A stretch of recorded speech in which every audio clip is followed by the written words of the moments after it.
This is my dad, John. He's an ordinary window cleaner. He was recently diagnosed with cancer. The doctor said he had less than 3 months to live. This morning, I was about to finish his unfinished yogurt, but he immediately snatched it away and sternly warned me not to eat anything he had eaten. I was only 3 years old at the time and didn't understand. Now I understand that he was just trying to protect me. That morning, his hands were shaking violently as he poured the juice. He realized that his top priority now was to find a place for me.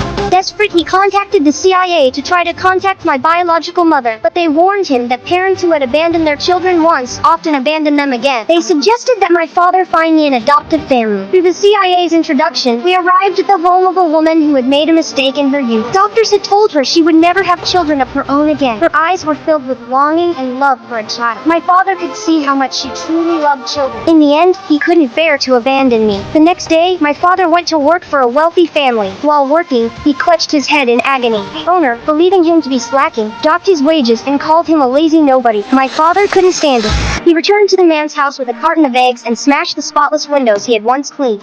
As time passed, his condition rapidly worsened. He knew his time had come. He went to the cemetery alone to familiarize himself with his future home. He sold his car, quit his job, and gave me his final moments. We went to the amusement park, rode bumper cars, ate ice cream and cotton candy, and did all the things I had longed to do but never did. On my father's 34th birthday, I put 34 candles on the cake, and then I handed him the 35th. I thought that this way, he would show up for my birthday the following year, as promised. My father looked at me, tears welling up in his eyes. That night, after I fell asleep, he created 15 gifts of time for me. For the next 15 years, I received birthday wishes from him every year. The letter contained a photo of us together, and a photo of my mother holding me. The final gift was his work hat and window cleaning tools. This was a dying father giving his all to his beloved son. The next day, my father took me across the city to the home of this single woman. She greeted them with a smile and tenderness. I looked up at my father. He didn't say anything, but simply smiled at me with all his might. From that day on, I never saw my father again, but I can monitor his heartbeat.